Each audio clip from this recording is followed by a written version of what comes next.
Hello, everyone. This is Darcinovio here. Yeah, it's been a while. Fuck. I looked up the last time I did one of these, and that was like, fuck, almost a year ago. Christ. Back when that thing regarding the racists and who were complaining about the Obi-Wan series. Fuck. It's been almost a year since I've done one of these. Then again, sadly, my Star Wars content doesn't get the attention that my other content does these days. So I'm not as inclined to do it. And I don't think this is going to get the attention either, considering every time I talk about the EU or Legends, which is now known as in any capacity, there's barely any views. So it doesn't really inspire much confidence. I mean, I do enjoy talking about the EU, but it kind of sucks that not enough people care. But whatever. I'm doing it because I want to talk about it. And not to mention, I'll be doing a stream in a few days. They'll be talking about far more serious topics. And I figured, you know what? I think I want to take a break talking about fascism and talk about something a little bit more pleasant. I mean, a lot more pleasant. Now, unlike other years when I addressed the expanded universe being decanonized, I usually did rant and rambled about shit. It didn't get to be like that this time. I'm gonna approach it in a different way because it's almost been a decade since the EU was basically delegitimized in terms of canonicity. There's been enough time in the fandom for people to move on to other things. And, well, we've had a chance to basically see all the detractors for the EU. And we basically have seen the Star Wars implode on itself from the sequel trilogy falling out of favor very fast. Actually, really, the Mandalorian basically losing favor with the fandom. Like, interest at Star Wars is basically at an all-time low. And I think Legends. Why is this still matter? I mean, I know for people who don't particularly care to pick up a book and read, if you're dissatisfied with the current offerings, there's still a whole universe to explore, a whole literary verse. Yeah, this stuff is not canon to the movies. I don't really care at this point. I mean, it's been like fucking how many years since its decanonization? Like almost 9 years. We're approaching that as of this recording. Those who watch it after the fact, 9 years. And I've gone to the point where, considering what we've been getting recently, does it really matter at this point that this content that we consume is canon or not? Some of the best Star Wars stories were written in this massive universe. Yeah, there's good stuff in the new canon. There's no denying that. But what does that have to do with why Legends still matters? Because I feel like with the existence of Legends still exists. There's nothing to take it away. I mean, you could still like go anywhere and pick it up. If you have it on your bookshelf, no one's going to burn down your Legends novels. The reason why I say Legends still matters at this point, because everything good about Disney Star Wars is pulled from Legends at some point. Like anyone's going to deny that. It's like, no, every good thing about Legends and bad has been pulled from the new canon. And not to mention, let's just be real with ourselves. There hasn't really been a good Star Wars movie in a long time. Some people argue there hasn't been a good Star Wars movie since Return of the Jedi. Some argue since Empire. And when there's so much more bad content than good, if people get fatigued, they really do get fatigued. And that explains the current state of the fandom. And let's be real with ourselves. And I know this might piss some people off in the EU community. I don't fucking care though. I'm actually glad, in hindsight, Lucasfilm decanonized it, because at least Legends is basically protected. It's the least tainted part of the Star Wars franchise.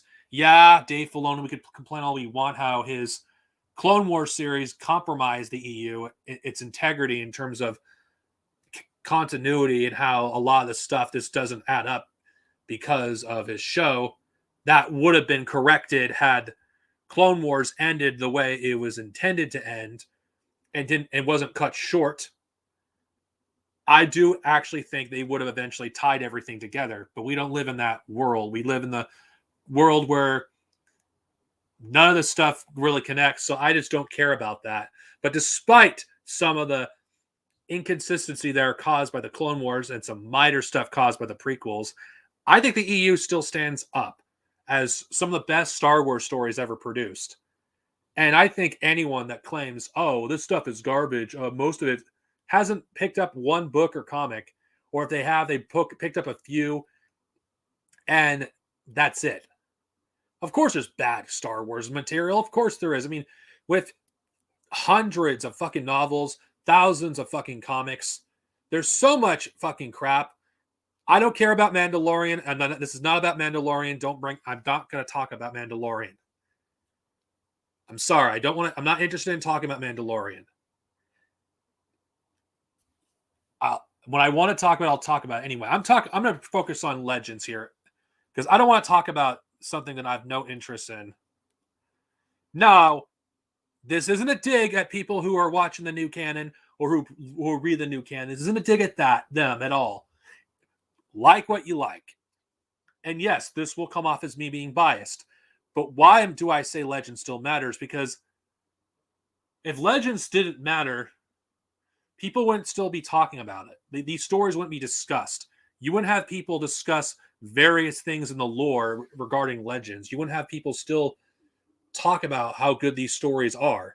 You wouldn't have people that still care enough to see these stories continued. You still wouldn't have people clamor for new unabridged audiobooks, which I don't think we're going to get any new ones, unfortunately. There's some books I would love to see get audiobooks, such as Republic Commando, but that's never going to happen from the looks of it. The fans themselves are going to have to do that. I mean, if Legends still didn't matter, you wouldn't have a YouTube channel that literally does fan-made audiobooks of Legends novels that never got them, or unabridged audiobooks of Legends novels that never got them, such as Shadows of the Empire, even though there is one, but it's not easily accessible. I mean, there's still people that care about this material. You wouldn't have people produce material for it or write stuff about it if they didn't care about it.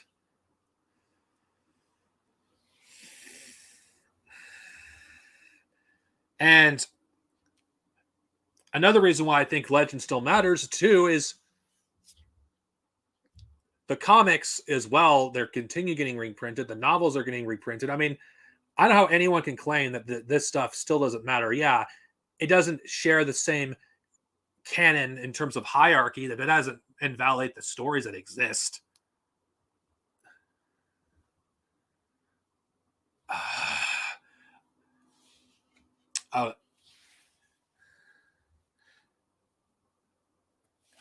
Okay, I'm gonna address this one last time. This is a Star Wars Legends topic. I'm not talking about general pop culture. I will not warn you again. I'm not going to derail this stream. Now I'm going to go back to the topic because I've got sidetracked again. Now, of course, I've done videos recommended good starting points for the EU. I mean, I could do that all day. I mean, those who care to check those stories out are going to check them out regardless. And those who don't give a shit are to do what they want to do.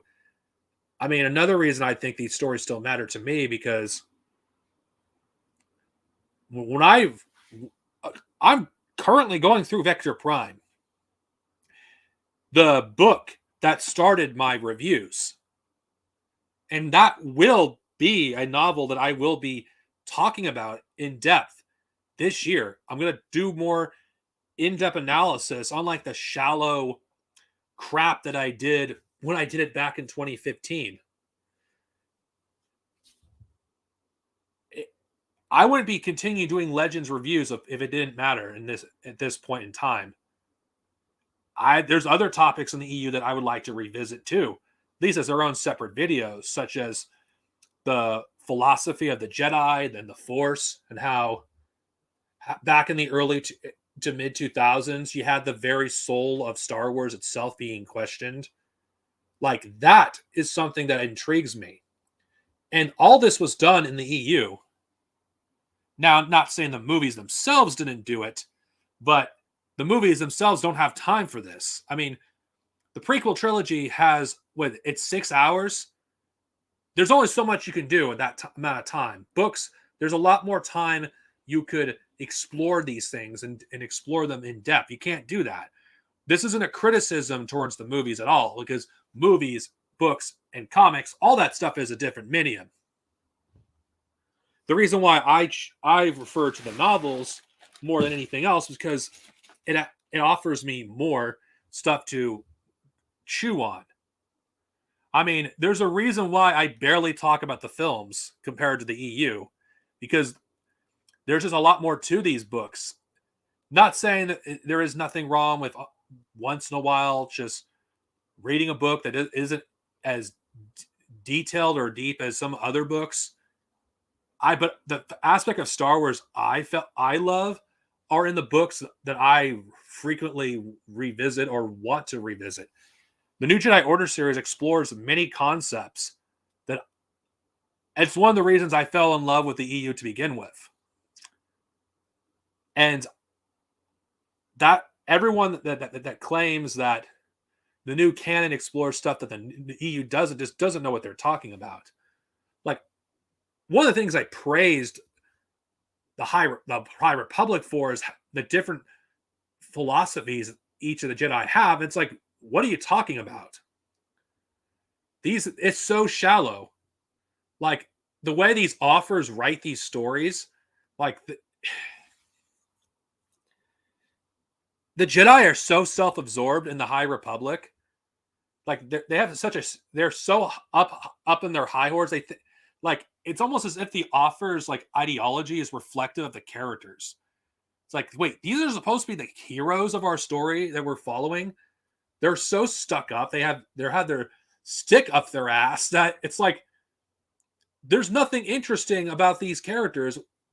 Like, okay, we learned how with this Jedi sees the Force through music as a musical note, and this person sees it that way, and that person that way. That isn't much to go on. Yet there's this one scene that stands out for me. I'll get more into detail when I do a review on it, of Vector Prime, where Jason and Anakin Solo are having a debate about the fucking Force. And I can't believe I forgot about that scene because, mind you, it has been almost 10 years since I've read Vector Prime. 10 years. It wasn't just Matthew Stover and his novel Traitor that explored these concepts. This was early in this series' run. The very first book. Mind you, this book was published the same year The Phantom Menace came out. It explored the political landscape of the galaxy. It explored how all these systems work. The reason why the EU matters to me, the why I love it so much, is the world feels alive. It feels like a true breathing world, and I think that what makes a good science fiction story and a good fantasy. Star Wars is both. I view Star Wars as both science fiction and fantasy. Now, why is this relevant? Because a good story, a good fantasy and sci-fi setting, the universe has to feel alive. The world around the characters that you're reading about has to feel alive. And that is what attracted me to the EU. Now, I was so obsessed with the continuity of the EU back when I reviewed these books that I never truly appreciated these stories until I went back to them. Oh, yeah. Shatterpoint, basically, anyone that thinks it was a positive representation of Mace Windu have not been paying attention to that story. That entire story encapsulates the chauvinism of the Jedi. I'm talking about of the prequel era and how self-absorbed and how self-righteous the Jedi were. Now, I have no problem with the Jedi being self-absorbed. I have no issue with that. I have no issue with that because the prequel era Jedi were the Jedi at their worst. They were self-absorbed. They were, I would argue, narcissistic. They saw themselves as better than the average people. They did nothing with all their power to stop anything. They basically enforced a repressive system. And there was no fucking difference literally between the Jedi and the Sith at this point.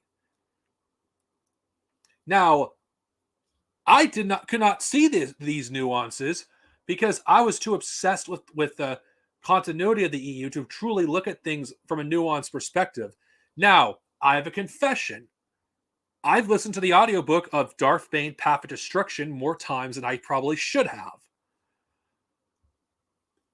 But even when it tells the story of villains, Darth Bane as a character, you're able to empathize with him despite his ideology being like reprehensible because of where he came from.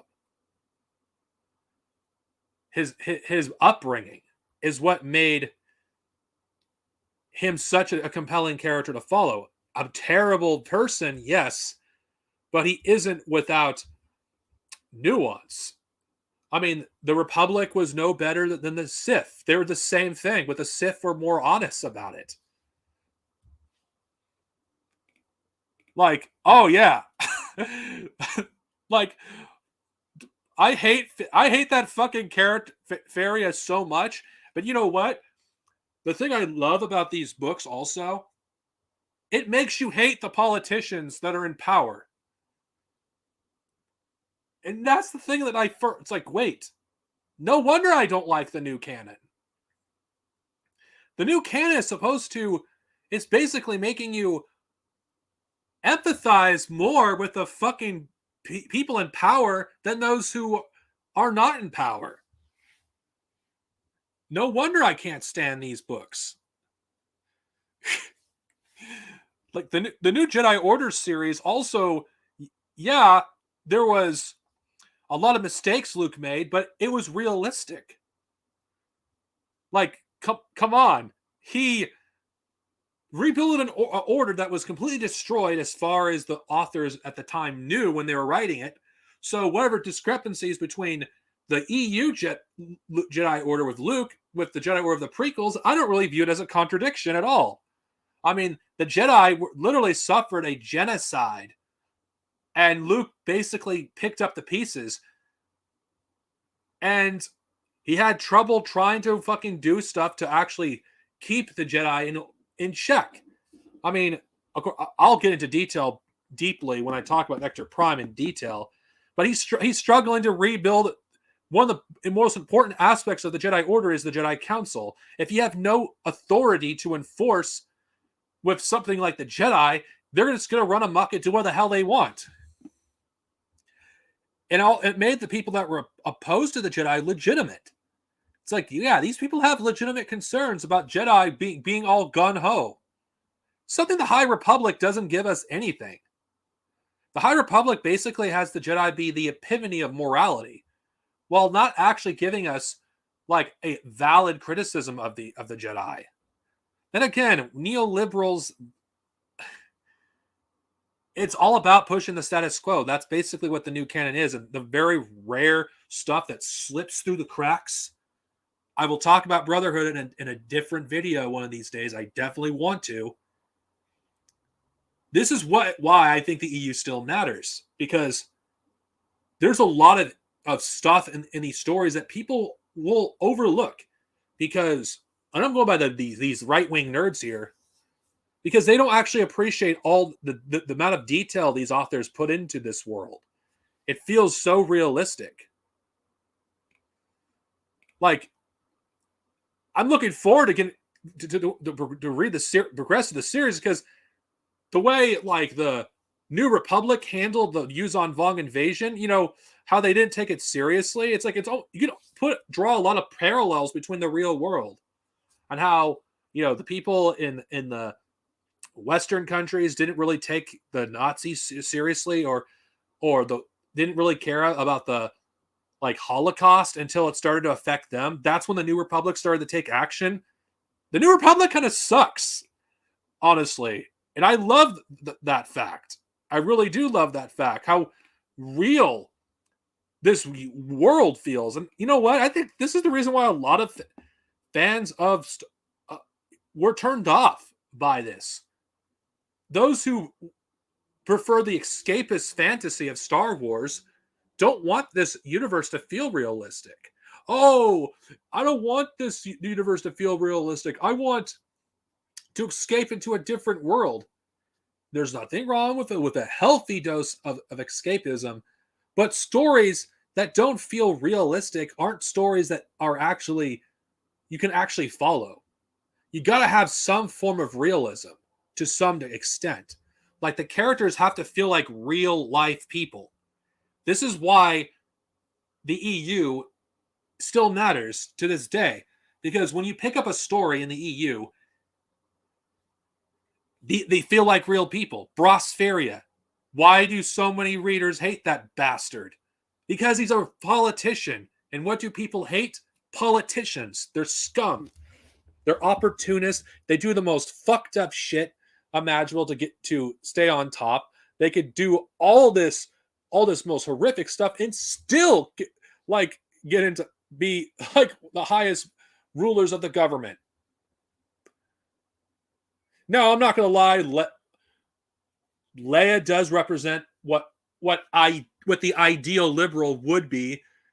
I'm talking about in a fantasy world where liberals are not terrible, are not, their ideology isn't reprehensive, and they actually live up to their ideas.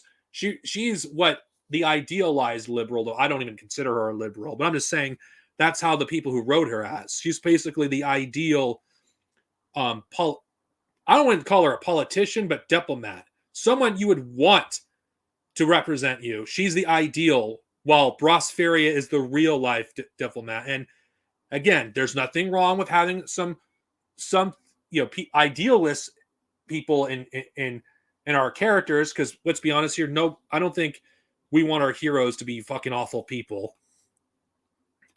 Yeah, it is. The new canon isn't realistic, and there is good story. There is a good book, Brotherhood, in my opinion, is the one of the thing. And this is not. I'm not going to. If I talk about Brotherhood, I'll just go off topic. I will be discussing that novel though. Why? I actually consider it a pseudo legends novel because of how good it is. Yeah, and you know what? That is what's missing about the new canon too. Now I know it's like, oh God, you're talking about the new canon. I kind of have to, because I'm discussing why legend still matters to this day. And this is why I consider the era of Star Wars, by the way, I'm talking about publishing, not the movies, the publishing, movies can count too, from 1999 to 2005 to be the best era for Star Wars literature, because this is the era where you had the most nuanced stories ever written in the Star Wars franchise, like the Separatists, or which of course I would argue that the Separatists is one of the few things canon does do right. So I will give props. One of the rare I will give to canon, that at least the Separatists are, at least there's nuance to them. I'll give them credit for that. I will give them credit, even though the EU did it first. I would argue they did it better. At least canon has that going for it. And No, Clone Wars, it's part of both continuities with the exception of season 7. It did explore the separatists, the legitimate grievances they have, and the corruption with the Republic. And the thing about I like about the new canon, I mean not new canon, Leia in the EU as well. This is another reason why I think it still matters. I think Leia being jaded from politics is so realistic. And I would argue that one of the few things the sequel trilogy did do right is Leia kind of being jaded. And I think that realistically did happen in the EU. So that's one of the few things they actually were faithful to her character. That I do see Leia, when she gets involved in politics, getting burnt out at a point. In the EU, what happens? Spoilers for the New Jedi Order. I mean, for a 20-year-old book, the death of her son Anakin, and how everything basically goes to shit. You know, when Coruscant is falling, has basically makes Leia not wanting anything more to do with politics. And you know what? Her being jaded at this point, some people criticize this about her character in the EU, how, oh, they make these characters, why are they so bitter and what the fuck do you think? What do you think would happen? The very thing you fought for, you lost us, and in the span of a few days, you lose your son, fucking Coruscant's falling, and everything that you've sacrificed is gone. Of course, anyone would be bitter. I think it's realistic. And I think that is why I love the EU, truly love the EU. And I'm starting to and I feel like I had to do this stream because I'm being reminded of why I love the EU so much. It's because the characters feel real. Now, I'm giving now, for those of you who are wondering, wait, I thought you hated the way the sequels portrayed Leia. Well, my relationship. The thing is, I have to be objective here. If I'm gonna basically criticize, if I criticize the way Leia's character went in the sequels, then I have to criticize the way the EU did it, and I'm not doing that. My criticism is, I personally do not like the fact that in one of the novels you basically have Nazi apologelia in it, but you basically have one of the characters basically says, if only Palpatine wasn't in Vader weren't in charge, the Empire would have been great. It's like, oh God. And having basically Leia be basically an avatar for Hillary Clinton, it's like, ew, gross. But if we ignore bloodlines and just go by the films themselves, you can see it in Leia that she has become a bitter person. And it is realistic.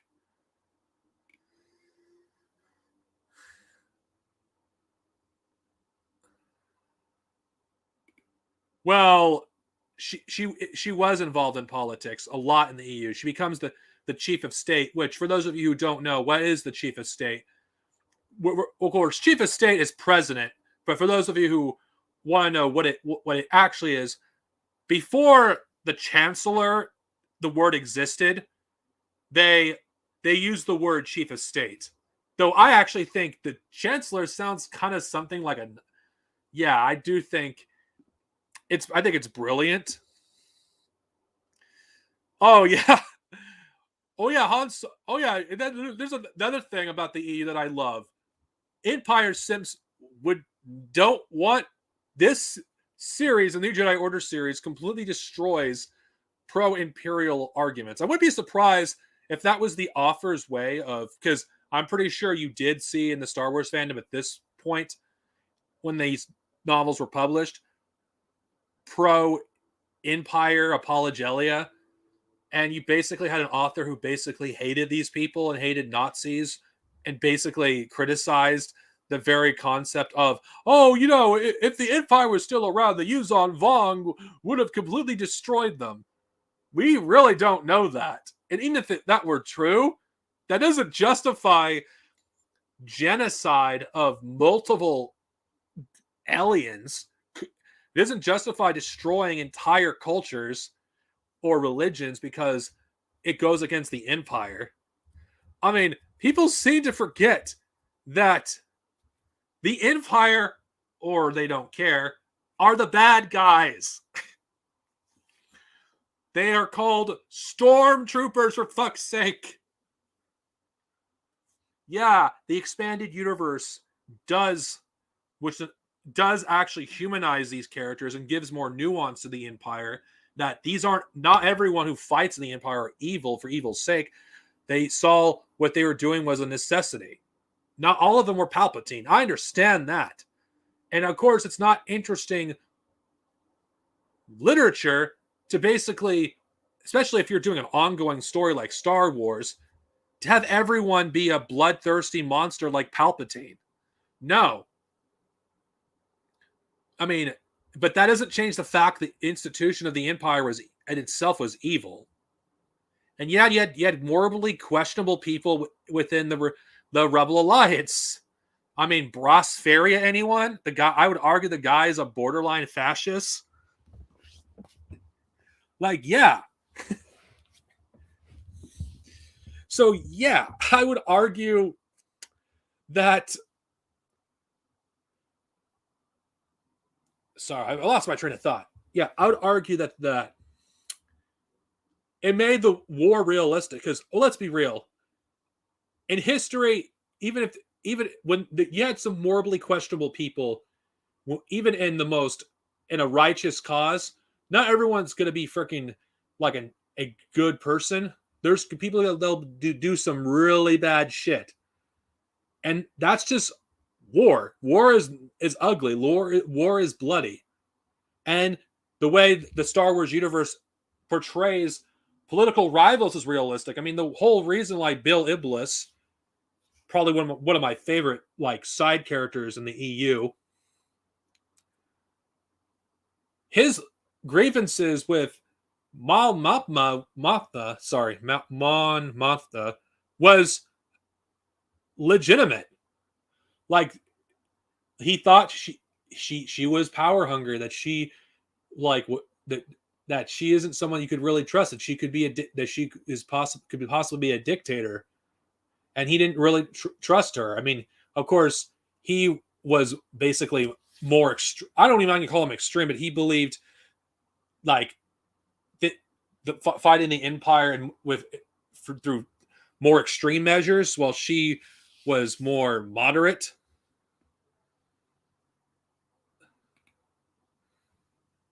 Oh God, you have no idea how fucking fascist most EU groups are. Oh yeah, he's one of my favorite characters. I don't care. Yeah, he's minor, but the guy was fucking based as fuck. Then again, how many people from Cornelia, like I think Corellia. Yeah, that's sorry. I keep getting these names wrong. Corellia. How many of these people are based from Han Solo? Yeah, all seems like the most based characters come from that region. I wonder why that is. Oh, another thing I liked about the EU too, not God, is the like I forgot there was the Jedi had their own sect on Corellia.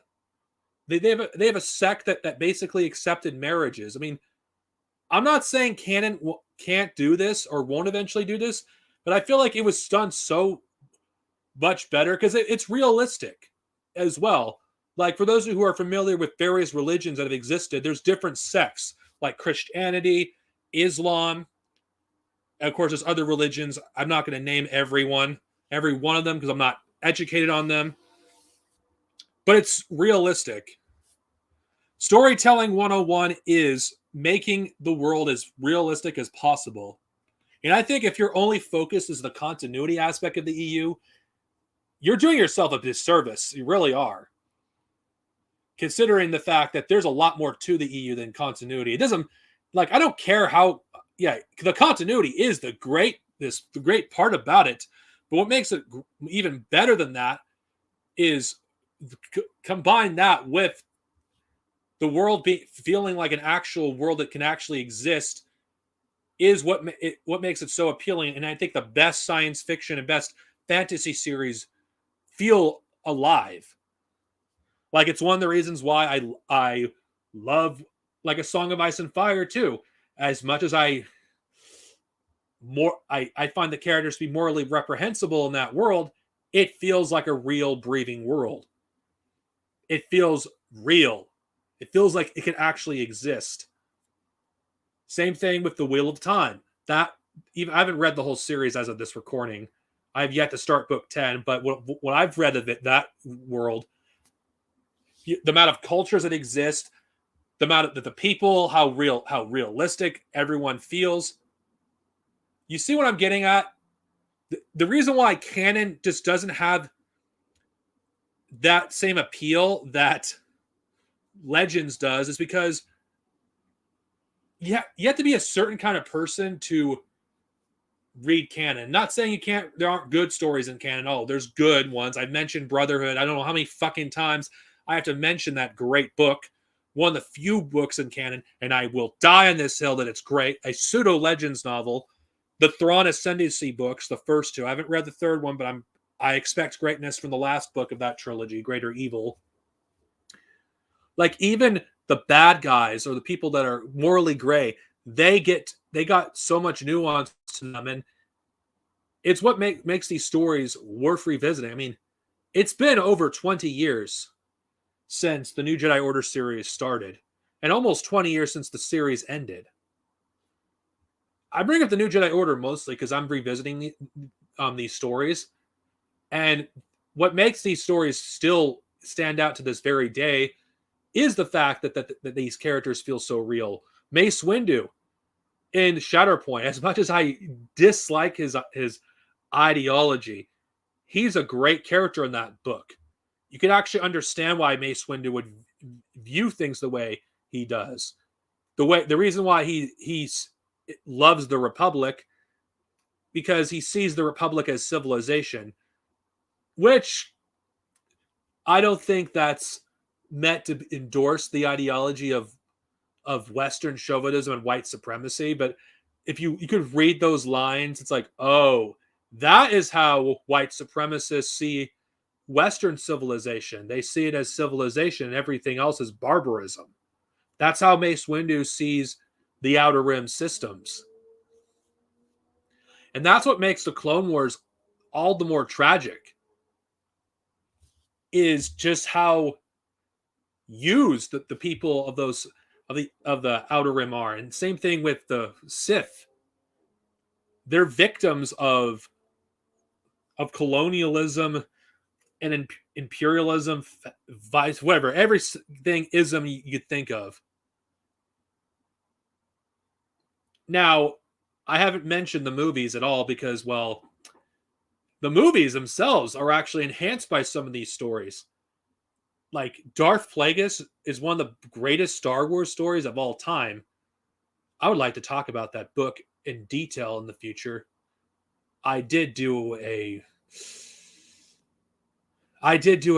video on it, but it was bad. But whatever. Oh yeah, he is an imperialist. That's why I stand by the point that Luke Skywalker's Jedi Order is the best Jedi Order. They're not imperialists. They're not going around fucking forcing a fucking fucked up system. I mean, Luke's Jedi Order broke away from the Galactic Alliance, which is what the New Republic becomes. He broke away from that. He supported rebellions. And that is why I find Luke Skywalker to be based in Legends. Because he actually, you know what? All these slave rebellions are going on. You know what? Let's support them. What? We're not going to fucking put them down. We're going to support them. And if you really think about it, Mace Windu's ideology wasn't that much far removed from Palpatine's. Now, oh God, yeah. I mean, to be fair on Darth Caedus, I'm not defending his actions. I don't think Darth Caedus would like the old Jedi. I think he would despise them. He didn't really have much respect for the old Jedi. personally, and Darth Kaitis knew what he was doing would. Now I'm not defending his actions, but in a way, he knew what he was doing would cause a lot of suffering. But he was trying to prevent a greater evil. I view Darth Kaitis in the same light as I would view Revan. Let's be real. Legacy of the Force. I haven't read that. I haven't read that series in years. Let's be real. It was basically a war between two fascists, between the Galactic Alliance and the I forgot what the faction was called within the Corellian sector. That was basically wanting to secede from the New Republic. I mean, both both, yeah, both factions were pretty bad, though. Who was worse? That's the question. Yeah, he really didn't like the old Jedi. I mean, majority of Luke's Jedi didn't really like the Jedi of the Old Republic in general. I mean, they learned from them. I mean, yeah. And you know what? This is why I wanted to tackle this in a different light, because I'm sick and tired of being miserable, because it's not productive. I mean, it sucks that many of these storylines in the EU were never continued and are forever in limbo. It sucks. It really does suck. It really does suck. I mean, Fate of the Jedi, which I've read the series, I haven't reviewed it yet. So, yeah, I have already read the series, so I can already talk about it. There were storylines in that series that were set up for future stories, and in my opinion, the biggest casualty of the decanonization. I don't care about Force Unleashed 3. I don't even like the Force Unleashed series in general. The Force Unleashed series is, oh god, that's probably a video I'd probably do for another time. Unpopular EU opinions. I mean, like the Bastara Kai and Ben storyline, I really wanted to see how their stories would have ended up. I would have loved to see how Legacy, at least Luke's Legacy era, would have connected to Cade's. Like, there's so much like years worth of stories that was set up that was cut off. That's the biggest tragedy. But then if you think about it, it was for the best, because had it been allowed to continue, who knows what they would have done with these hack writers they currently have. I mean, there's a lot of incomplete stories that are still remembered fondly. One of the most recent examples is Berserk.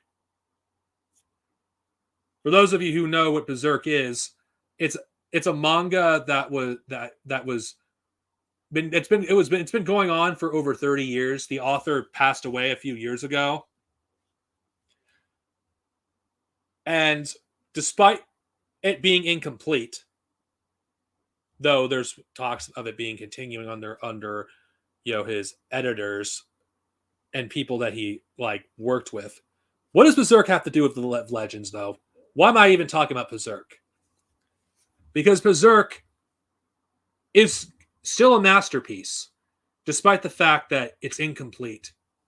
Despite the fact that the story basically ended unfinished, though it might be finished, it remains to be seen. A Song of Ice and Fire, as the first 3 books are still a masterpiece, despite the fact the series really goes nowhere after book 3. By the way, there's a good reason I still have yet to read book 5.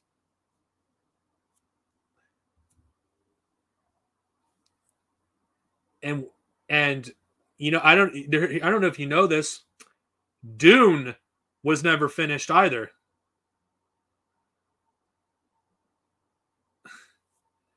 Dune was never finished either.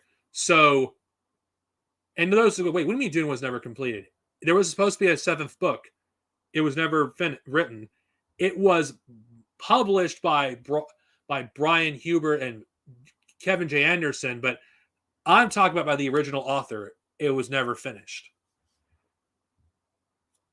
Now, why am I bringing this up? Because despite these storylines never finishing, I still would read them again. Legacy of the Force is still a good story.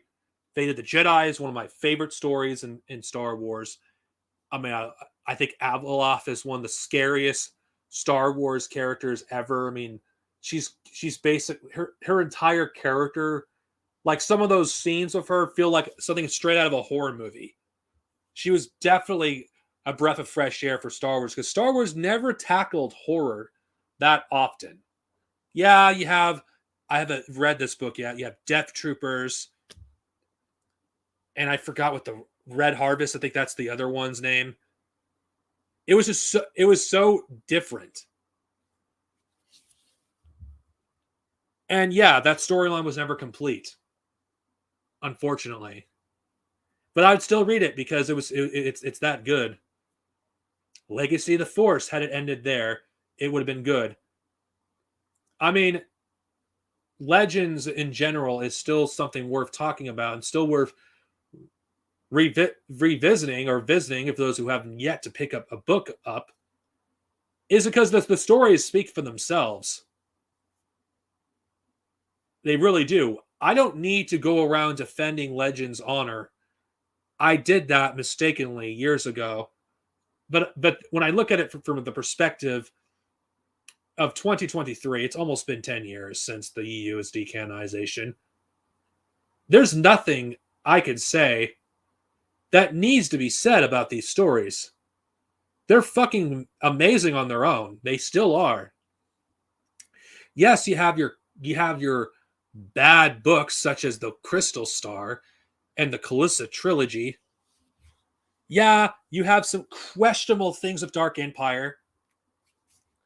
Yeah, Dawn of the Jedi is something that it could have been a lot better. That storyline was basically, maybe they should not have done this. They should have saved this concept for the new canon rather than doing something they knew wasn't going to go anywhere in the EU. Yeah, and it has crap such as The Force Unleashed. Yes, I will stand by it. I think The Force Unleashed is crap. I don't care what any person says. I think The Force Unleashed is crap. I think the story is crap. I think the very concept of Starkiller is crap. Yeah, I may have said some positive things about the character in my release, the book of the novelization, but if I have to be honest with you, I don't think The Force Unleashed should have ever been made. In fact, I'm gonna go on a limb here and say I think Ahsoka Tano makes a lot more sense than fucking Starkiller. And what are you talking about, Darth Sidious? What are you talking about? What are you talking about? What are you talking about? Wait, Ahsoka Tano is better than Starkiller? Yes, she is. As a character, she's fucking better. Yes, she's better. Had Starkiller fucking stayed dead in the first Force Unleashed and never got brought back in the form of a clone, where the fuck I don't care what where his character would eventually let up. Starkiller is a stupid character, a stupid concept that should have never been fucking made. And the only saving grace of the Force Unleashed is at least the game is fun to play. I dislike the existence, though, of the Force Unleashed because I dislike having to argue, oh, the EU is full of overpowered characters. Like, no, Starkiller is kind of shit. He really is. Like, there's many characters that could fucking completely body Starkiller, yet we have this stupid conception because of the way that his feats are portrayed in the games that, oh my god, Starkiller's OP. It's like, no, Starkiller would get fucking bodied by Maul, Count Dooku, Anakin Skywalker, Darth Vader. Yeah, the voice actor for the character even said Vader could beat him. Like, freaking Revan, fucking Kaitis, Mora Jade, Kyle Katarn, Mace Windu, Obi-Wan Kenobi. Starkiller is probably the most overrated character in terms of his feats. I mean, he's not that great of a lightsaber duelist. Oh, but he has the same potential as Sidious. Yeah, potential means jack and shit. Okay? And those who say, oh, he's overpowered. Really? Really? Did anyone pay attention to the dark side ending when Starkiller got extremely fucking destroyed by Sidious, who, mind you, defeated him with little effort? Did anyone forget that even though it's not canon, but it still proves my point? In the novelization, he gave up almost immediately when Starkiller was about to kill him. Yet in the game, when you fight him, he's easier than Darth Vader, which says everything I am basically saying, that Starkiller is fucking overrated in terms of his feats. If Vader's harder to defeat than Sidious, and that tells you everything you need to know, that Sidious is clearly the stronger. It's like, what the fuck? Yes. The only reason I'm ranting about Starkiller is I'm tired of people fucking overrating this character. Now, I wouldn't have as much issues with this character if he just been in one fucking game. But no! God. I'm talking positive about the EU, and I'm ranting about how much I don't like Starkiller. Fuck. Jesus.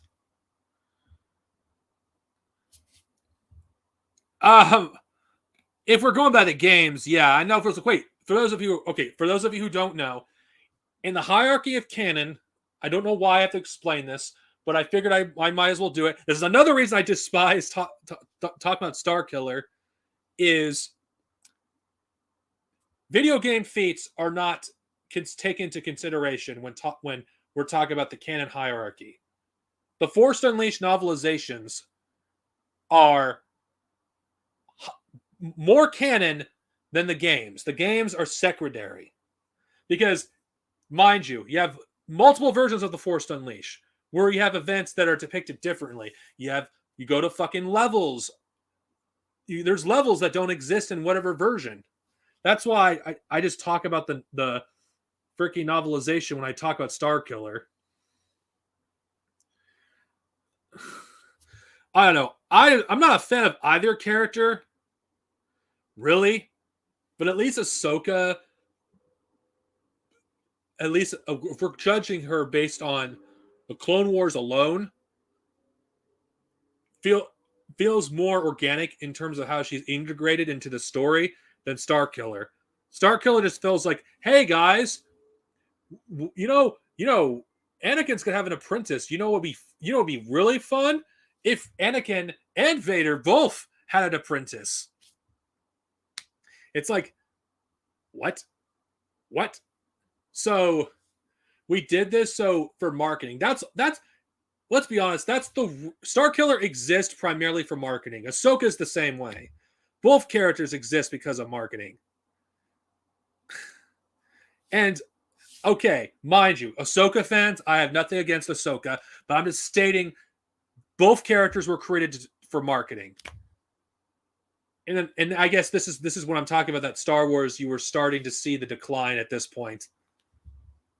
That you even saw George Lucas kind of giving in at this point.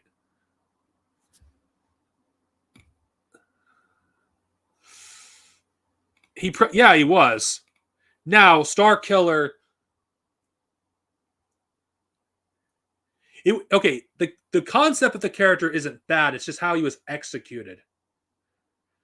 I mean, I have no problem with someone who's basically raised in an abusive environment and overcoming their indoctrination.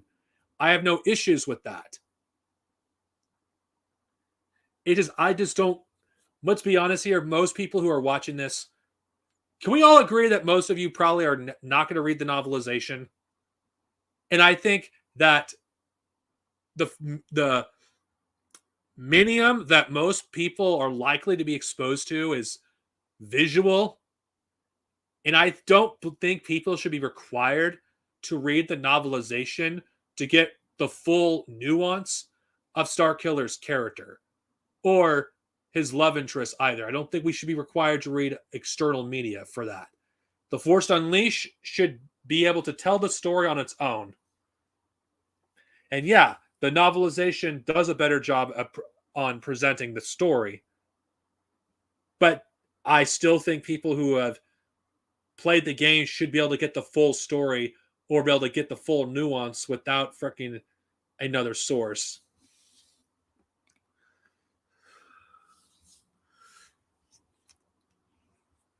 I do agree. Yeah, honestly, I disagree with the fact that Ahsoka's story was necessary for Anakin. In fact, my biggest criticism, of course, this okay. We're I'm going to say this before I'll get back to the EU. My biggest criticism of Ahsoka's story is that how I think it ties into Anakin's story way too much, to the point where now if we're going okay, now if you compare her, we'll get into Legends in a bit. It makes it so Anakin's like story just doesn't work at this point, and it doesn't because of how ingrained Ahsoka's character is to Anakin's fall to the dark side. Now, do I have a problem with maybe Ahsoka's death? Because I think George Lucas, he did want her to die. If something had happened to Ahsoka, had she died, and the Jedi did nothing to stop it, to prevent it, that Ahsoka is someone that Anakin saw as family, and Ahsoka, like what happened to her, was one of Anakin's biggest failures. And the reason why he is so afraid of losing Padme is because he lost his mother and he lost Ahsoka as recently. Do I have a problem with if they went that route?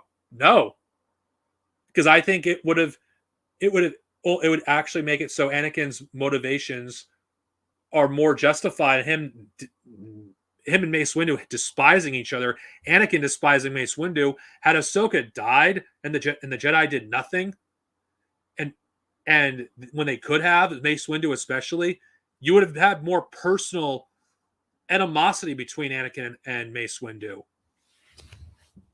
And Anakin being completely disillusioned and why he would buy into Palpatine's lies would make more sense. Not saying the current version it doesn't work, but I'm saying because of how ingrained Ahsoka's story is at this point, I feel like Ahsoka's a character that should have died in the Clone Wars, in my opinion. She should not have survived past the Clone Wars. I really don't think she should have. I just feel like she exists because she's Dave Filoni's pet character. And there's just no way her entire existence, and I'm bringing up in the EU, can coexist with the EU. She can't. Too much of the, and this is another reason I'm glad the EU was separate at this point from the current canon, because how much of the EU would have to basically be steamrolled to accommodate Dave Filoni? It's a good thing that the universes are separate.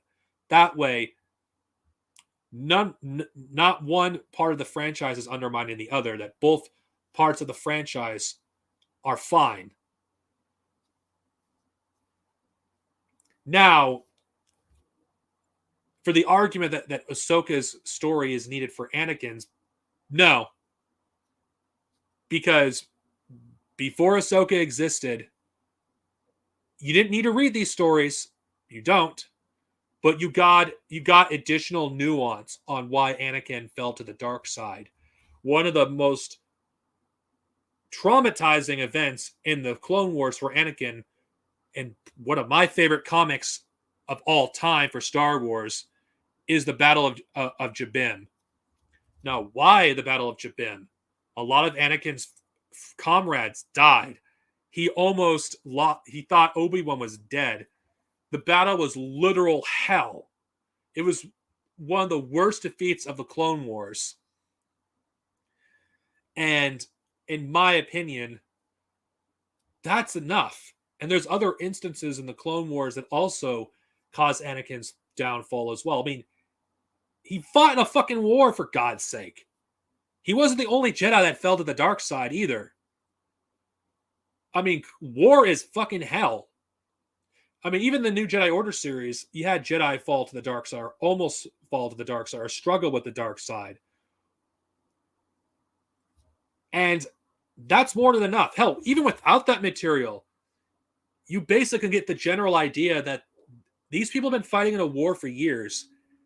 And how does that affect the Jedi? How do Jedi handle warfare? And is it any coincidence? And we have multiple stories to back this up.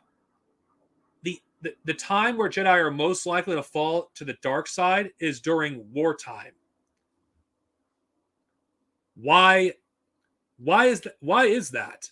Because war is some of the most horrific things anyone could ever see and do.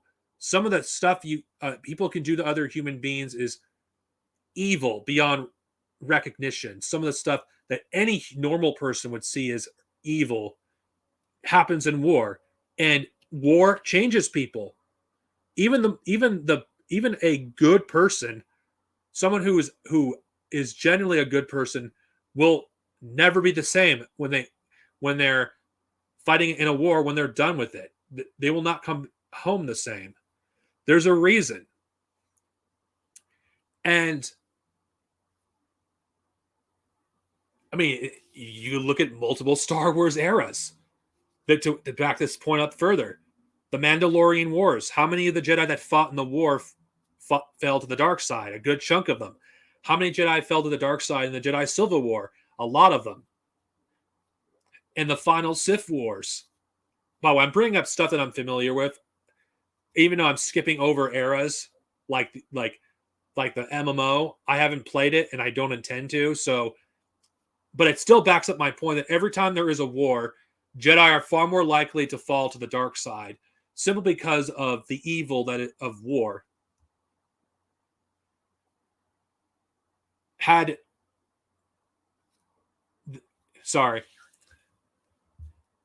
this, and of course, I could talk into more like the dark side, why it's self-defeating, why it always loses in the end, and why it can never defeat the light side is because it's destructive. But that's getting off topic. This has been going on for over an hour, and I'm surprised. I did not expect it to go on for this long. Yes. And of course, people who know anything about war, I mean, if you've ever had a chance to talk to any veteran of any war, they will tell you how horrible it was, and they don't really want to talk about it. Because some of the stuff that anyone can see or do is just not something any sane person wants to do. There's a reason why they have to do propaganda or justify a war in some way, because most people do not want to go in a war zone.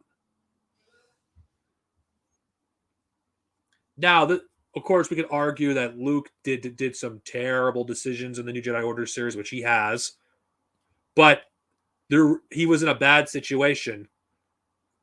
I mean, he had 100 Jedi Knights, and the New Republic didn't take the war seriously, and of course, some Jedi fell to the dark side. It's they're forced to do some of the most horrific shit and seen some of the most horrific shit, of course, and of course, their biggest hero, Jason, fell to the dark side because he was tortured for a year. He saw his brother die and felt it through the Force. Jaina almost fell to the dark side. And the reason why these stories still matter, to get back to the point, at this stage, even almost 10 years after the decanonization, is because these are themes that people can follow universally. Many years after the fact, these stories have held up.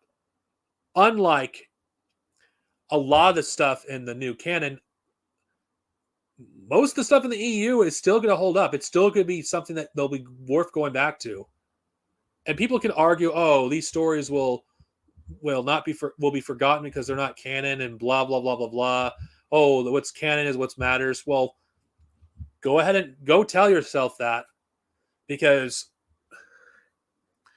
majority of lore channels, when they talk about Star Wars, they always use the EU as like a lot of them use the EU for various sources because the EU is the most nuanced. And I'm just gonna say this: if Mandalorian, a show, and I don't, I know this isn't controversial for those of you who watch me, but I'll just say it anyway.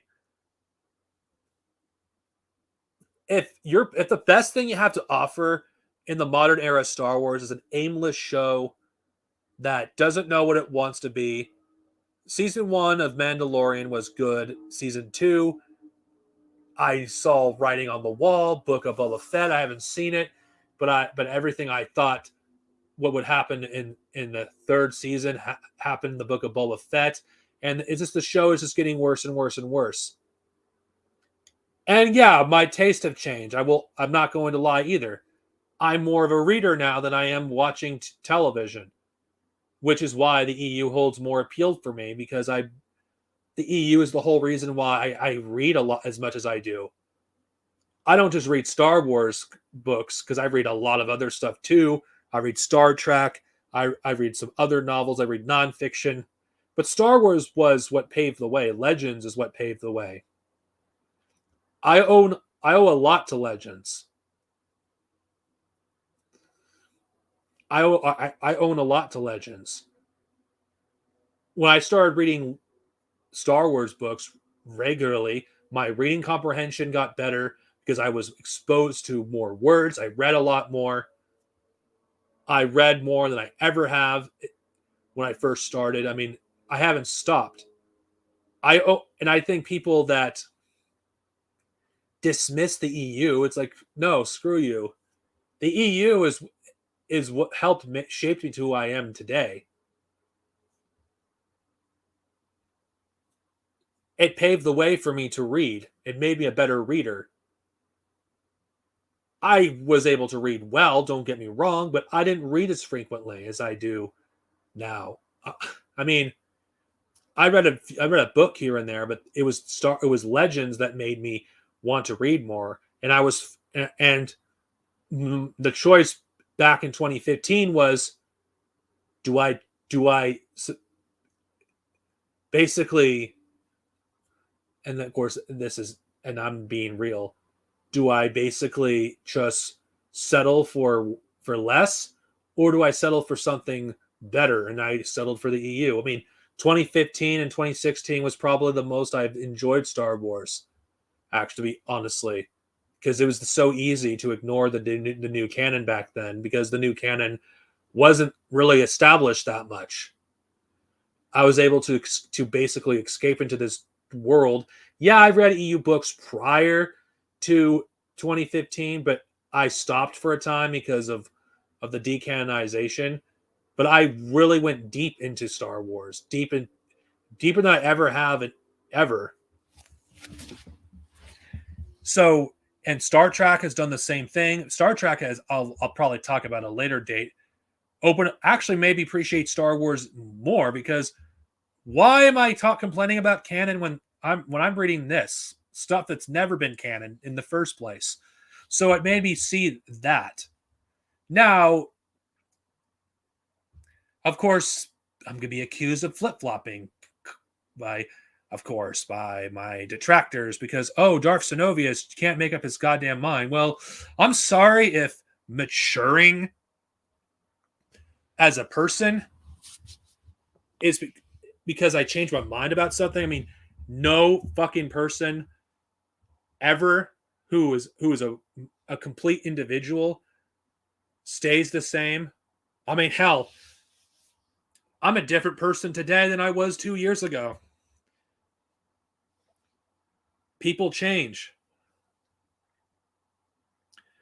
The whole reason why so many of these people, and I've said this in my YouTube post, but consider the fact that I think I'll elaborate on this in this stream. I might have to title this something else because it's being about it's mostly legends, but I do think it's relevant because why do so many people why were they so angry about Luke Skywalker in the Star Wars sequels?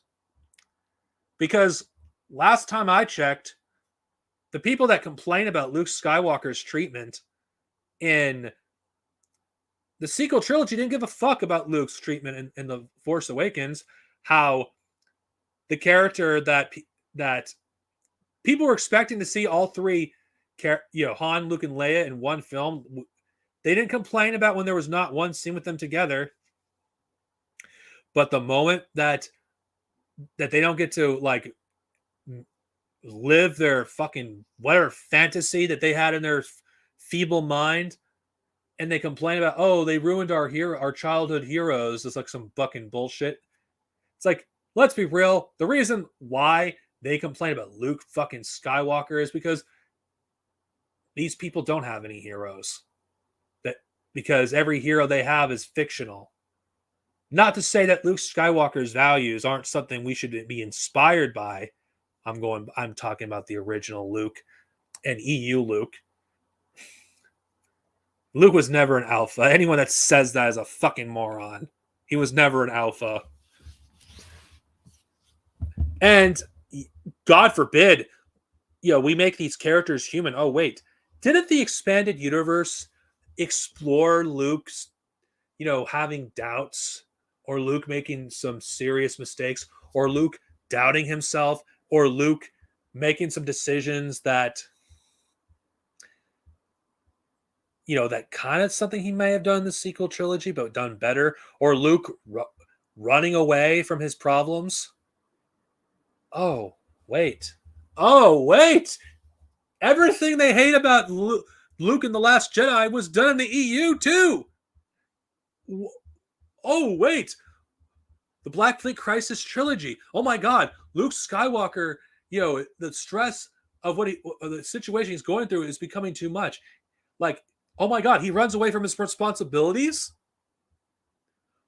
Oh, wait, this is familiar.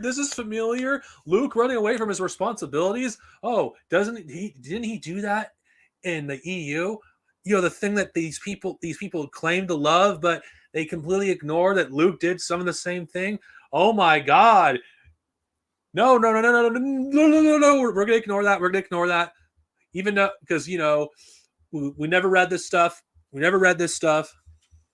Oh my God, Luke is not. They've changed. Luke is not the same character as he is from the fucking the original trilogy. Oh my God, Luke Skywalker at the start of the Thrawn trilogy is not the same as he was in Return of the Jedi. He's a more mature man. Or at the last we see of Luke in Crucible, he's a wiser man that has more life experience than his canton counterpart. It's like, yeah, it's like, oh, yeah, exactly. Now, I'm not defending the decision that Luke drawing a fucking lightsaber like a creep, like trying to kill, basically considering killing his nephew, wasn't fucking poorly done. You could have had more nuance behind it. But there's actual criticism you can criticize Luke for. Oh, Luke is a coward. You know what? They're right, but not in the way that they think. Now, Luke Skywalker, there are times that he did some stuff that you could say that he was kind of a coward. But Luke Skywalker wasn't really a coward if you look at it, the nuance behind it. Luke running away from his responsibilities because of fear, or him running away from his responsibilities because he can't cope with a situation, or he doesn't run away from his responsibility. It's just you don't understand why he's doing it the way he does. You want to know why Luke Skywalker is really a coward in the sequel trilogy? Truly a coward? Okay, wait for it. Wait for it. Wait for it. Because Luke didn't commit to anything. Luke makes these great arguments against the Jedi. The Jedi are hypocrites. Oh, the Jedi in their hubris, you know, did this and this and that. Oh, despite basically controlling the Republic, they let Darth Sidious basically destroy them all. Like he rightfully criticizing the Jedi's bullshit, the old Jedi's bullshit ideology. But what does he offer in exchange? What does he offer? To continue the dysfunctional fucking order that he denounced earlier in the fucking movie. Yeah, he rightfully points out that the Jedi, if the Jedi were to die, the light would die out is vanity. Yeah, that is compelling, but he doesn't talk about alternatives to the Jedi that exist, assuming they exist in canon. No, he didn't. He doesn't commit to anything. He really doesn't. He changes his fucking mind. Well, which of course, you should change your mind, obviously, but he goes back on his fucking beliefs. It's like, okay, the Jedi are hypocrites. The Jedi are, are in their hubris, fuck things up for everyone. What's your fucking solution then, Luke? Seriously, Luke, what is your solution? Passing the dysfunction to Rey? Someone who's probably going to make the same mistake again? Oh, but the Jedi, we need. It's like in the real world. The police may suck. I know they're hired thugs, but we need them. That's essentially what they're arguing. That's essentially what Luke Skywalker is essentially arguing for the Jedi. It's like, oh, what? Wait, what? That's not the point of The Last Jedi. Yes, it fucking is. The Last Jedi didn't have a fucking point. It had no fucking point. It had nothing to say. What does this have to do with my fucking Legends topic? Nothing. Well, it does, in a way. Luke in Legends was at least willing to listen to people's criticism and was willing to address it and consider other perspectives. Luke, because of his journey outside of the core systems during the Fate of the Jedi series, he had an epiphany. And that is the reason he does what he does. Why the Jedi Order cut themselves off from the Galactic Alliance. It was justified, and Luke thought about it before he did it. It wasn't a popular decision to do it, but it was the correct one. Because Luke, the Jedi Order were almost destroyed because they stayed on probably the worst place they could stay. Coruscant is probably the worst place you could fucking put your order, considering how hostile Coruscant tends to be to the Jedi and have been for almost a century now. Now, mind you, that hostility isn't somewhat warranted. But Luke in the fucking sequels doesn't offer any fucking counter argument except, like, okay, the Jedi need to end. Yes, they do need to end. Well, the current Jedi, whatever. Why not talk about an alternative? He doesn't teach Rey anything. And how are the Jedi in the prequels were fucking wrong. Like, did these people not fucking watch the Clone Wars? When I think about it, people can criticize, Yoda knowing the Jedi were going to end but did nothing about it is bad writing. You know what? Yoda knew the writing was on the wall. There was no saving this fucking order. Luke, he saw the Jedi Order was beyond redemption. He saw it was beyond redemption. I mean, Yoda made a painful choice, but he did it.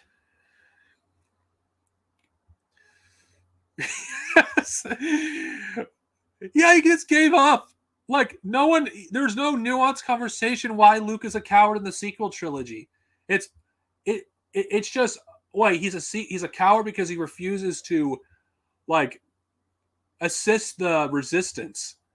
No, that's not what makes him a coward. What makes him a coward is he doesn't freaking commit to his position and he goes back on it. It's like, you know what? The space cops are actually a good thing, actually. Oh yeah, The Last Jedi is like it's the least bad of the sequel trilogy, and I'm just gonna say the least bad. Fucking Christ. Yet the EU, in contrast, Luke Skywalker is fucking based. He every time he makes a mistake, he learns from it and he comes back wiser and stronger. I'm not talking about physical. I'm talking or force powers. I'm talking about a wiser man. The sequel trilogy, Luke learns nothing.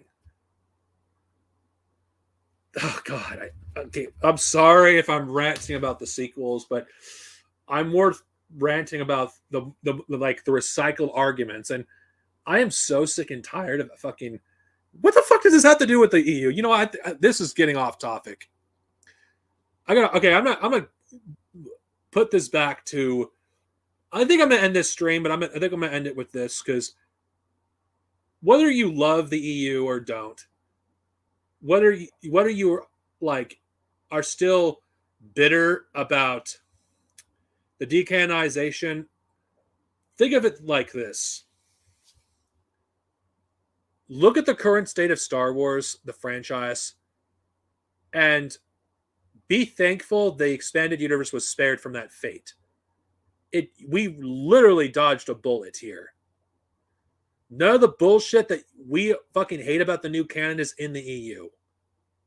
The EU is the most pure part of the franchise at this point. Yeah, there's no new stories being published. We've only had one new story, if we're not counting the Old Republic MMO, which I don't because I don't care about that game. One new story, and that was a comic book. That's it. That's all we've gotten in the past, like almost, let's say, past 9 years now. And I don't even know if there even still is a movement to bring back Legends. I don't even look it up. If there was a new story tomorrow, would I still read it? Yeah, because I'm a fan of the EU. I love the EU, and I would love to see more stories. But the realist in me is basically saying that's not likely going to happen. I moved on at this point. Now, for those of you who have yet to pick up the EU or at least pick up a book, you have hundreds of stories to choose from, hundreds. You don't have to read a bunch of books. You can read just one. So many stories in the EU, and I think it still matters because the stuff I discussed for the past hour or so, it gives us nuance on various ideologies. It gives us it questions the soul of Star Wars. There's something for everyone if they search hard enough. If you don't mind reading, yeah, oh yeah, his fucking X-Wing novels are fantastic. If you don't want to read anything involving the original trilogy characters, you just want to read something involving X-Wing pilots. There's like in the X-Wing series, there's so much crap stuff to read. There's literally no reason to dismiss this stuff. Oh, because it's not canon anymore. Who gives a fuck about canon at this point? It's been almost a decade since these stories have been decanonized. And the quality of these stories they're still the same, whether they're canon or not. And the fact that Legends was canceled, yeah, it's a hidden blessing in a way. And people are could take this out of context as they wish. Oh, Darth Sinovia is glad that Legends was canceled. Yes, I am. I'm glad it's been canceled because Legends is the one part of the Star Wars franchise that has not been tainted by this garbage, by this corporatist, fascistic bullshit that has infested Star Wars at this point. There's still good stories in canon. There still are. You have stuff like Brotherhood, which I think is a good book. I recommend anybody to read it. I consider it a pseudo Legends novel. The Thrawn Ascendancy books are good. I mean, there's a few others I can talk about. There's Master and Apprentice, another good book. There's still good stories in the in canon. There's still good Star Wars stories being made. There still is. And let's be real, canon has had almost 10 years to prove that it could stand on its own 2 feet. It's better. It could surpass the EU. And when you only have a handful of gems in canon, what the fuck does that tell you? When the best thing you have is pseudo Legends novels. And by the way, I don't mean that as an insult when I say pseudo Legends. I call it pseudo Legends because it's stuff that could fit comfortably in Legends. Well, maybe Thrawn Ascendancy might not perfectly fit in Legends, but in spirit, it feels like a Legends novel. All of them. When your best novels are pseudo Legends novels, that just says a lot. When the best novels are stuff that can easily fit in Legends, Master and Apprentice is a good book, even if I have some minor problems with it, which I'll probably discuss that if I ever talk about it. Anything involving the prequels is something I enjoy currently in canon. I have yet to read that. I mean, I've only read the first book of the Padme trilogy. I mean, it did explore Padme as a character. I have yet to read those. But other than that, majority of the material is just okay at best. I mean, even Zahn's worst books, which I consider the trilogy of Thrawn novels, the first one, not the Ascendancy trilogy, the first one, not to be as good as his other stuff. It's Timothy fucking Zahn, okay? Even his worst books are still better than majority of the material we have in canon. And I'm not saying that to crap on people that who do enjoy the new canon. If you enjoy the new canon, all power to you. You can like I said earlier in the stream, read what you like. I prefer the EU because all the stuff that I love about Star Wars and science fiction and fantasy as a whole is in Star Wars. And I would not have this nuanced perspective on this if I didn't get a chance to walk back. It's been how many years since I've been isolated from the EU community? Or should we just call them a neo-reactionary community that's basically full of fascists at this point? Fucking computer. I mean, a reactionary community full of fascists. Let's just be real with ourselves. That's what they essentially are. I didn't get a chance to basically look at these things objectively because I was stuck in an echo chamber. When you're stuck in an echo chamber for a long time, and it's a shame because I don't think these people appreciate this stuff. And I know it's going to sound arrogant. It's like, oh, I appreciate these stories more than these people do. I'm going to say I do appreciate these stories more. Because unlike these people who just pick up a book, read it, and then when they're done with it, just put it whatever place they're putting it and never touch it again, maybe for like another 5 to 6 years or 10. And I actually plan on rereading everything I read eventually. And the longer I go without being part of that toxic subculture, because that's essentially what it is. Well, I was forced to.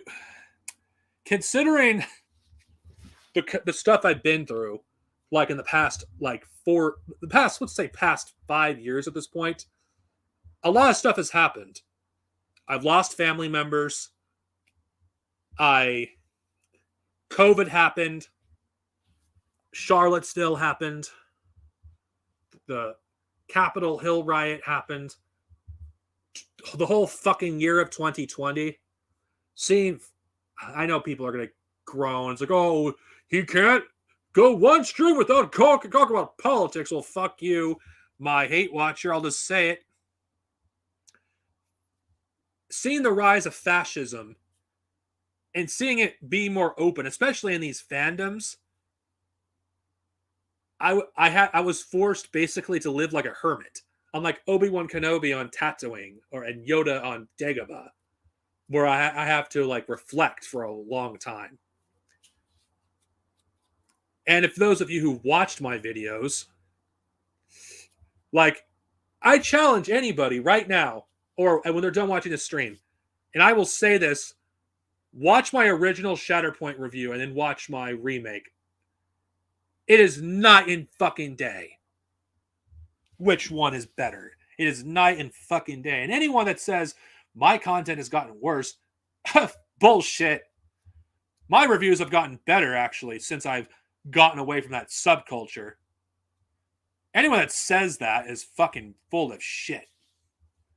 And for those of you who love to hate watch the stuff that I do, I challenge you to do what I do. I challenge you to take notes as you're reading the books. I challenge you to record the fucking audio or whatever format you prefer to do it on.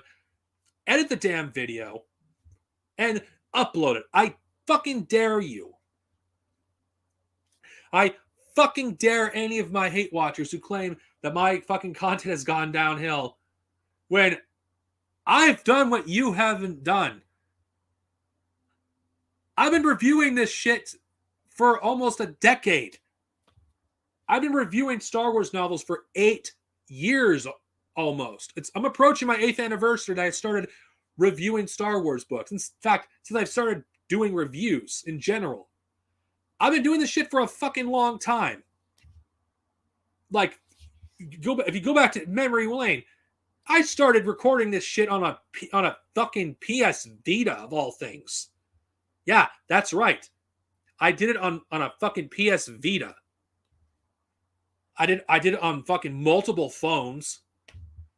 And I'm recording it on my computer, but I've done it through multiple devices.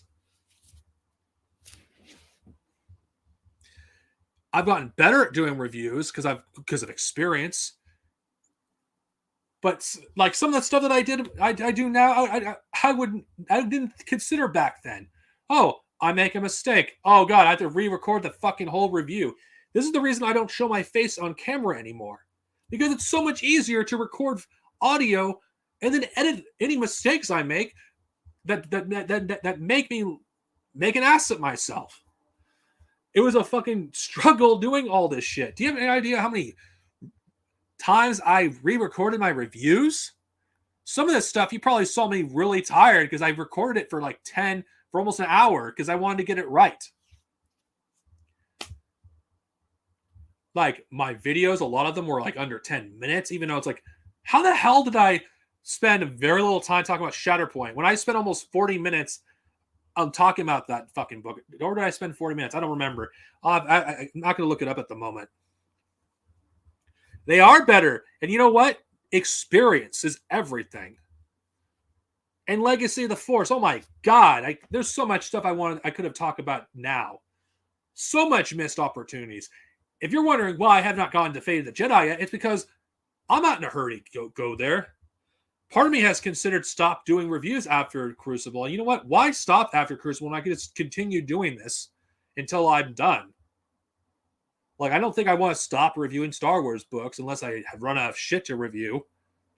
Like, here's the thing. The reason why I haven't uploaded new reviews, I have multiple reviews recorded on my computer. I just haven't edited them yet because I haven't felt like it. yeah, and that's another reason I stopped doing, like, we're doing stuff on a regular basis too, is it's it's basically stressful to edit this shit because I'm not a perfectionist or anything, but I prefer to do things right, rather than not do it at all. I have reviews that I've recorded almost 2 years ago that I have yet to edit because comic books is something I just don't want to fucking edit at all.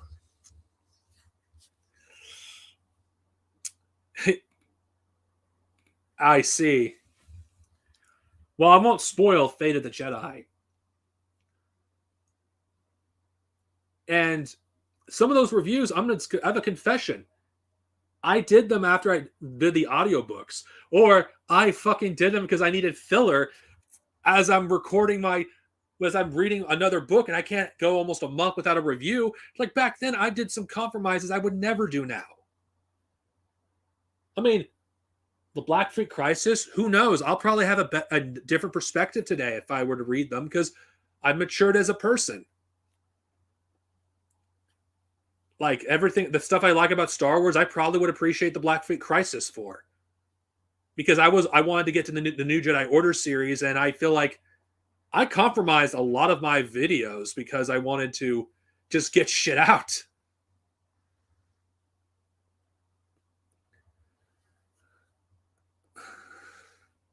And another reason I don't show my face is I just feel nervous. And not to mention, it's a it's basically like, oh, people have this image of me, and it's a good idea. It's like imagine if one day I do show my face, I'm not going to, like, it'll be difficult to find me should I look different.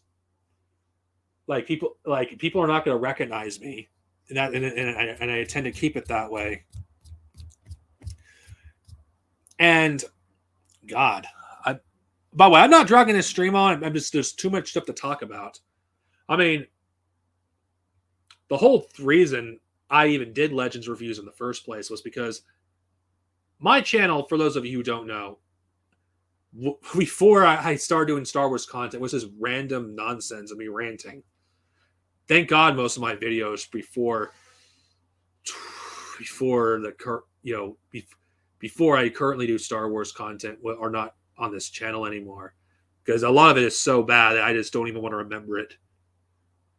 Like, I don't know how anyone can be nostalgic for my older videos when most of them weren't really that good to begin with. Even though I'm not ashamed of what I've done, but well, actually I am. There's most of the stuff I did. It's like, what the fuck was I thinking? I criticize myself a lot. Yeah, I know I'm critical of my old work. It's because a lot of it's crap.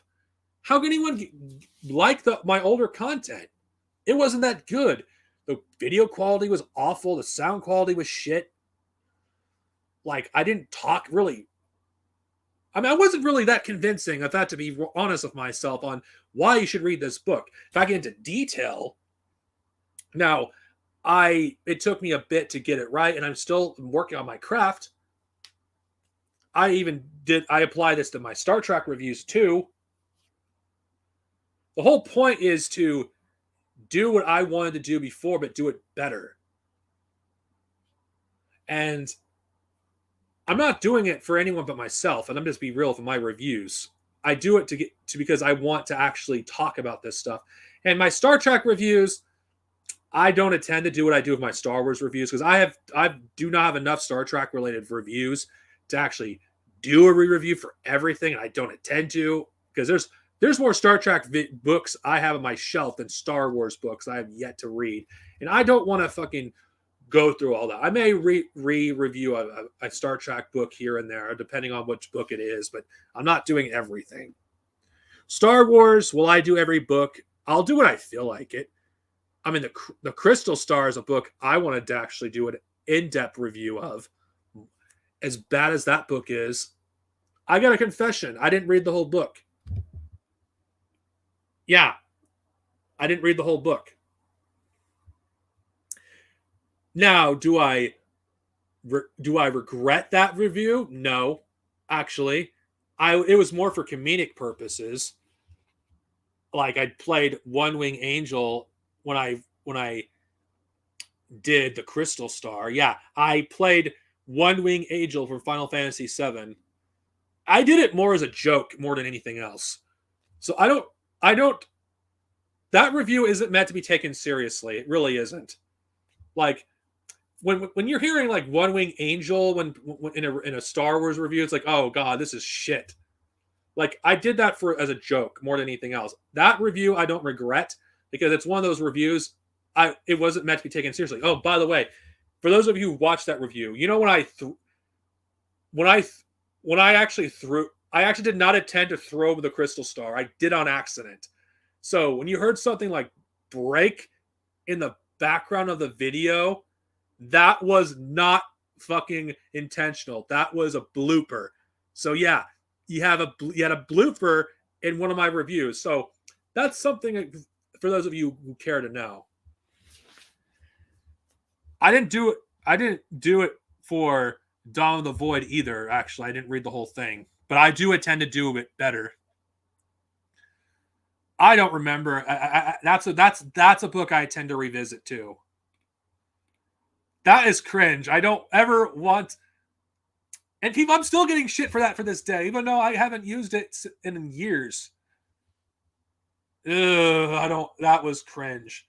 But I've criticized this, but then again, it doesn't. I don't. It doesn't hurt to go back to memory lane and criticize certain aspects of the stuff that I've done because I was learning. I want to do an intro. Then I found a song for an intro, though the theme is a good one, but people criticized it for being too long. So I addressed the criticisms, and I had it be 30 seconds.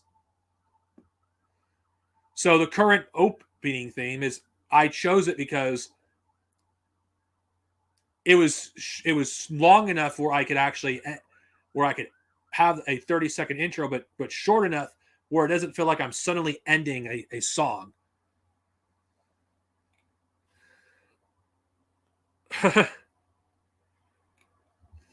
I do too. Well, I like my favorite intro is actually the one before the current one because I feels like it represents the how I look at the EU. But I had to even though I do this stuff for myself, I do have to address my audience's concerns sometimes. And when it comes to reviews, nobody wants to sit through a fucking 1.5 minute intro. It's something that's as long as an anime intro. I had to cut that shit down in order to address those concerns, and I did.